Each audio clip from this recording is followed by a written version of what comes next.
I could put you in the brig for what you've done, but I won't do it. Talking Dicks, volume 67. Al Romas in Tampa, Al Ducharme, Studio City, California. Looks, is it chilly there, Alfred? You're dressed. What happened? I'm doing what you often do. I'm on the road. I'm traveling on the road. What's this for? Are you doing a timeout? Because you said I was in Studio City, California, and that's what you did to me. You went like this. Here's what you did to me. And when I said you were in Tampa and you were actually in somewhere else, you went like this. You went. Oh, well, yeah, but you gave the timeout symbol. I thought we had to do a read. No. Right now we're doing something different. I'm recording on 3 different devices, and we're all in sync, so it's all good. I'm just outside of Paso Robles or Paso Robles.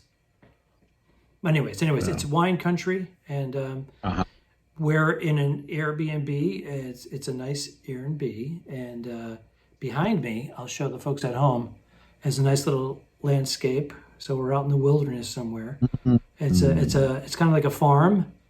Is it cold there? It is.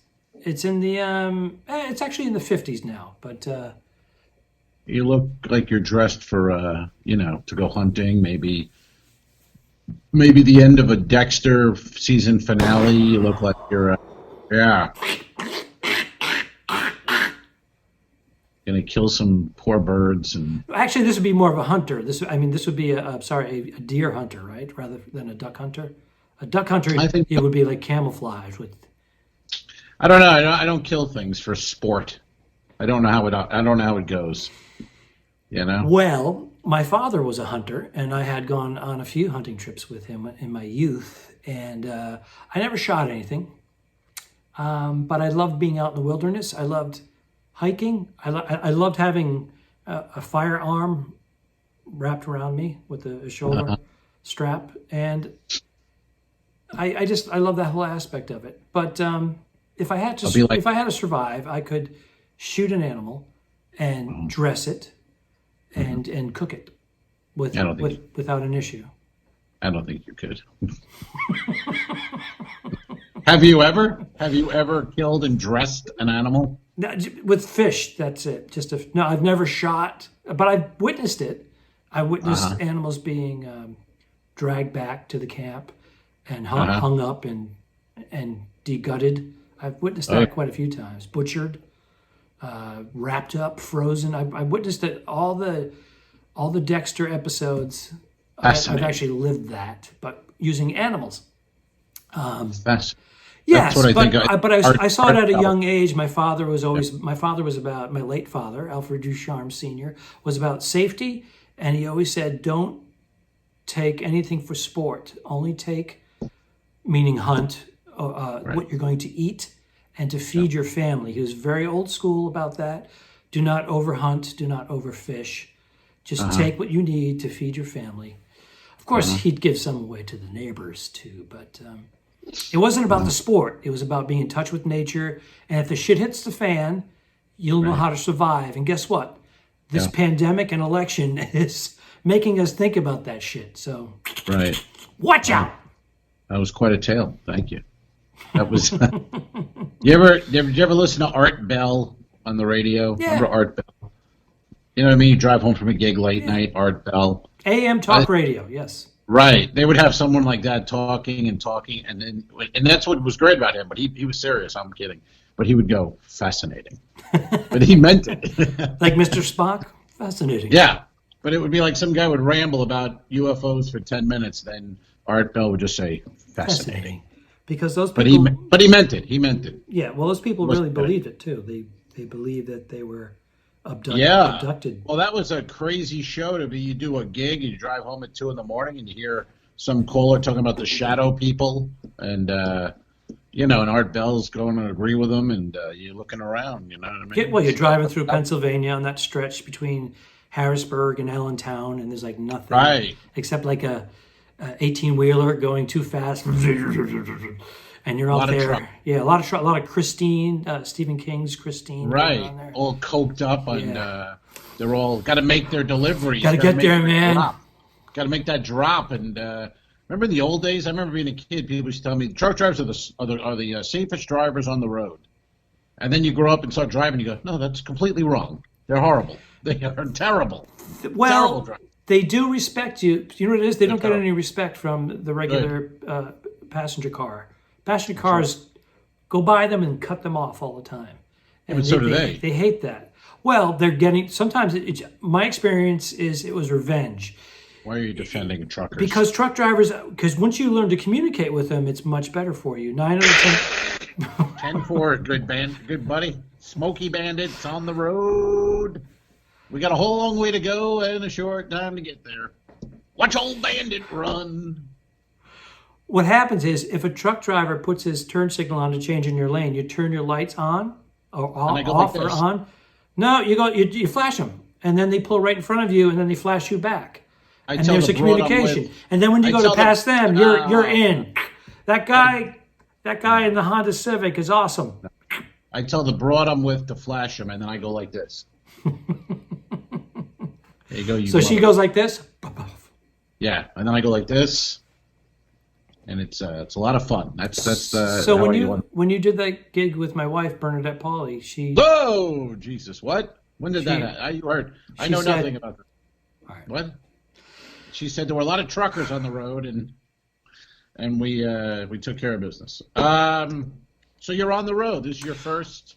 We are doing first out of studio. We're not gigging. We are not gigging. But I don't know if we lied to anyone to tell them that we're gigging. We're actually. You don't gig. No, we gig. You don't we gig. Not like you. Gig. Well, not like you in Tampa where the virus doesn't exist. It's a hoax. Oh, it exists all right. The headline of the paper today in Tampa was something like, "Since no restrictions are in place, dire circumstances." I mean, go look at our volume 56 or 54, and listen to Al Romas say nobody's wearing masks. And then last podcast he's like, everybody's wearing a mask. Everybody wears a mask. I don't live in the past. I live in the future.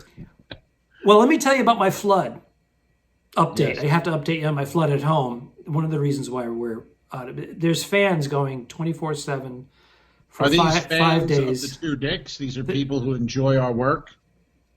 These are dehumidifier fans to dry out the walls and the floor so we don't get mold. And there's, they're just sitting there 24/7. So they're supposed to be coming to get them in the next day or two. So we're like, we're out of here. I don't want fucking 5 guys, burgers, or 5 men, plumbers walking through my place. Peak COVID. We booked an Airbnb. We're staying in a standalone Airbnb. We have our own entrance, key code. You punch in your key code, you get in. It's hills and farms. It's beautiful here. But back to my flood situation. We have an archway that covers and separates our living room from our kitchen, as many homes do. And they put plastic up so that I could only squeeze through a very small passageway because they enclose all these humidifiers. And I kept going through sideways, and I slipped. Drunk sideways or sideways? There may have been some wine. I'm not going to lie to you, but I had socks on, and then there's tile in the kitchen, so my stocking feet, and I started sliding like an ice skater, and my ankle twisted, and I have a slight sprain.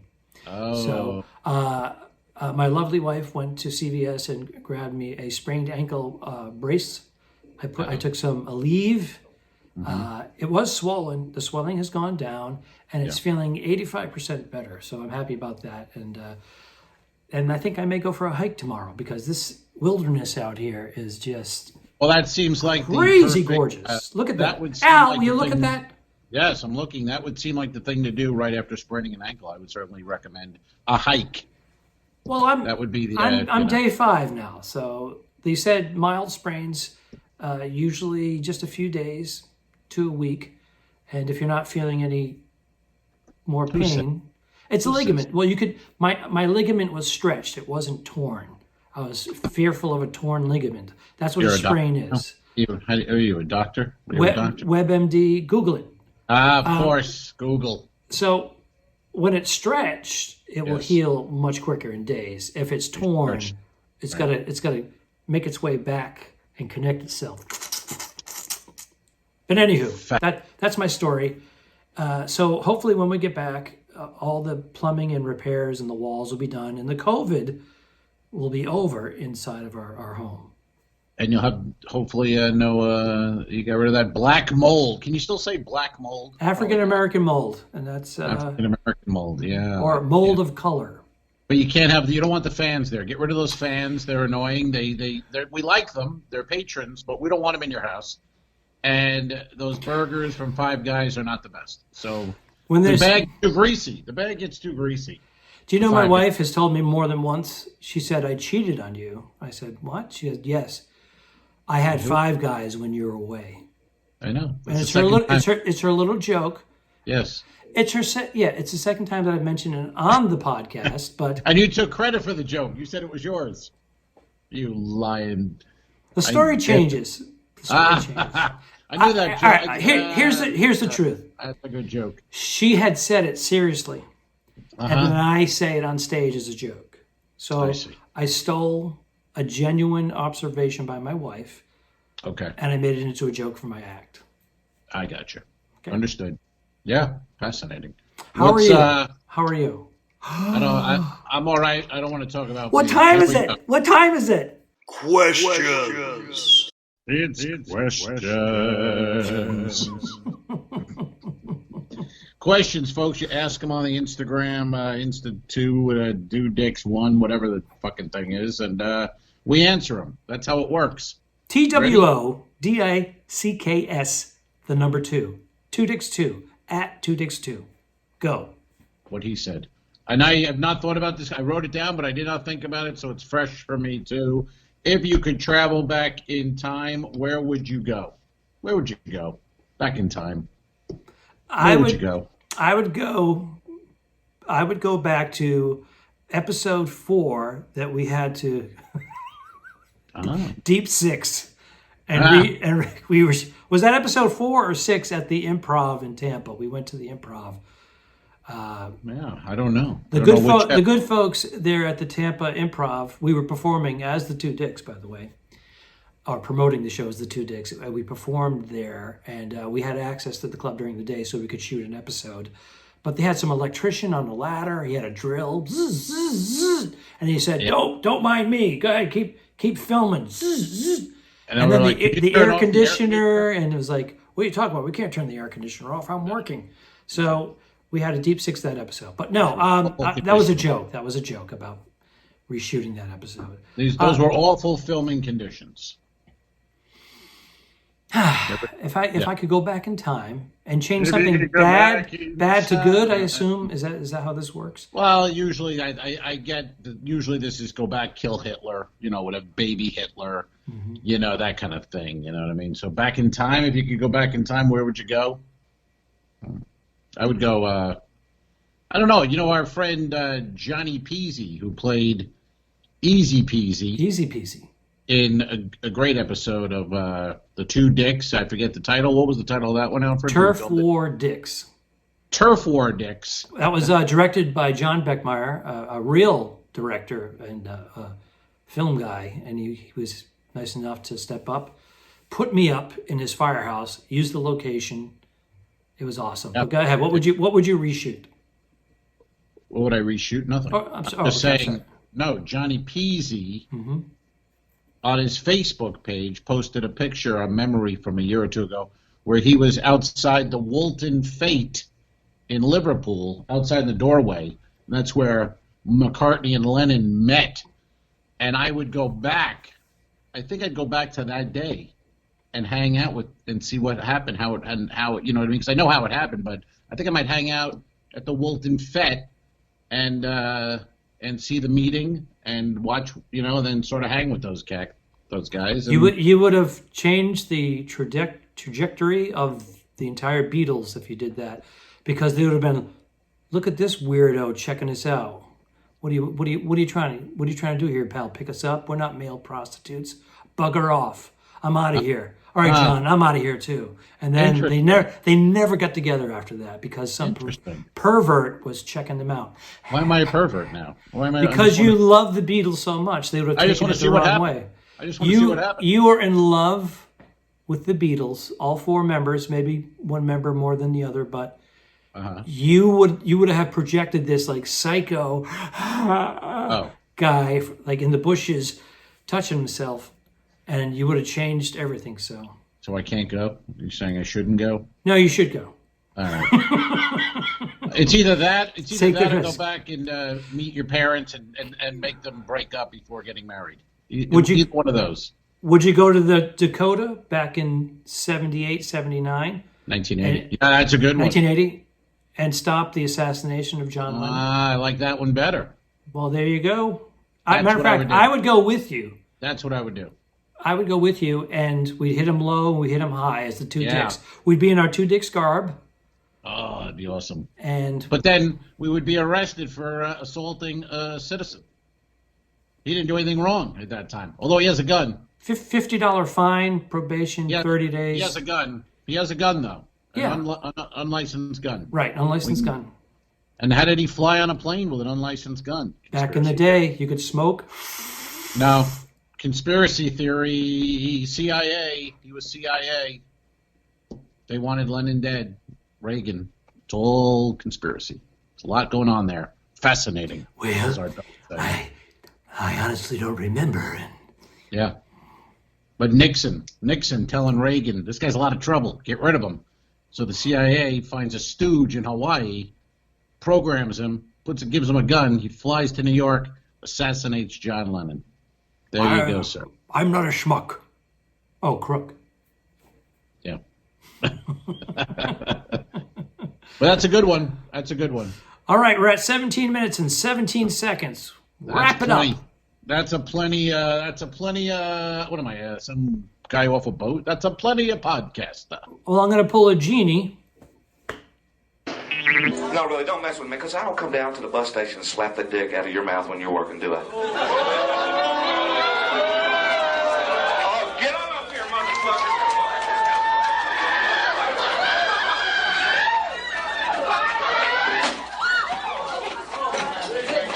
Give me security.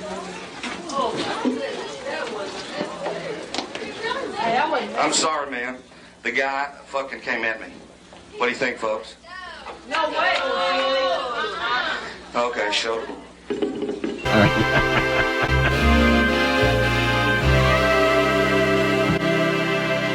Subscribe. Mary. Go